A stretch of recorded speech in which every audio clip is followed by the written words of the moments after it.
Жазгы тала жумуштарынын башталышына аз убакыт калганы менен дыйкандар эмне себеби тууралуу бир чечимге келе элек. Ал тургай дыйканчылык кылуудан чочулап тургандар да бар. Себеби өткөн жылы дыйкандар ЭЭПке мүчө өлкөлөргө экспорттойбуз деген ойдо жашылча жемиштерди көп айдашкан. Бирок чет жака экспорттоо алар күткөндөй болгон жок. Ошондон улам жашылча жер жемиштердин баасы арзандап кеткен болчу.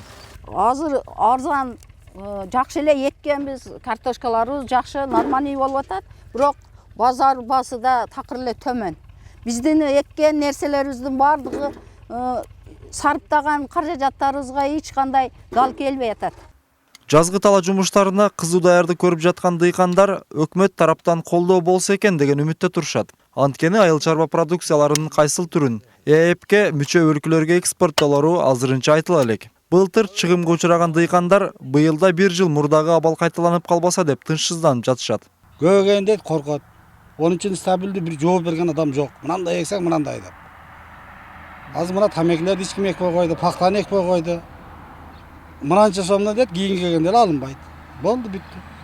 Ана күйө бересиң, карыз боло бересиң, үйүңдү сатасың, балаңы расага жөнөтөсүң. Ошентип эле жүрөбүз. Mana piyozam arzon bo'ldi, savziyan arzon, hamma yo'q arzonchiligi. Былтыр бажы биримдикке киргенден кийин Орусияга бизден жашылчалар экспорттолот экен деп элдер айткандан картошка эктик эле. Бирок картошканы биз эле эмес көпчүлүк дыйкандар да эгип алышкан экен. Эч кимиси экспорттой алышпады. Кеткен чыгымдарды актаган жок. Быйыл деле картошка эгем деп турам. Бирок былтыркыдай көп эмес. Себеби дагы чыгымга учурап калышты каалабайм. Өкмөт тарабынан дыйкандарга жол көрсөтүп колдоп коюшса жакшы болот эле. Hökümet tomonidan qanaqa yordam beradi bilmayman endi. Былтыр саналуу гана дыйкандар өндүргөн продукцияларын өздөрү чет жака экспорт кылышкан. Евразия экономикалык биримдикке мүчө өлкөлөргө айыл чарба продукцияларын чыгарууга өкмөт тарабынан да жардам көрсөтүлүшү керек деген. Азыркы учурда дыйкан чарбасы колдоого муктаж экенин талдоочулар айтышат.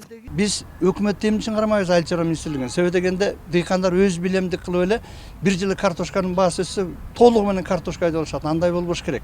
Bizde menejmentти карап туруп, өзү пландаштырып, өкмөт өзү мына биздин өзүбүздө деле бюджеттик ишкана мекемелер бар. Ошолордун бардыгына жанагы тендерде эле көрүнгөндө айтып багыл коррупциялык схемага кирип кетпестен өкмөт өзү закупка кылып, гарантийный дыйкандардан мына баа менен алабыз деп кредит берип аткан келишим түзсө, ошол контракт негизинде дыйкандардын ишеними пайда болот болчу.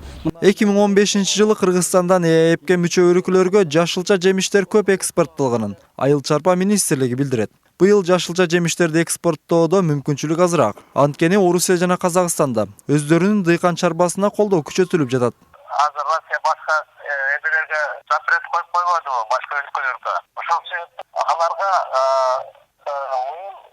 көбүрөөк жардам берип, ошо эбелерди айыл продукцияны көбүрөөк өндүргөнгө аракет кылып атат да, ошол себептен быйыл Быйыл дыйкандар un, пахта, картошка, пияз жана капустаны Орусия жана Казакстанга экспорттой алышат. Анткени бул эки өлкөгө салыштырмалуу Кыргызстанда жашылчалар эрте бышат. Ошондуктан өлкө дыйкандары мүмкүнчүлүктөн пайдаланып калса болот дейт адистер. Эрмек Муратбек уулу, Азам Бузириков, Ынтымак.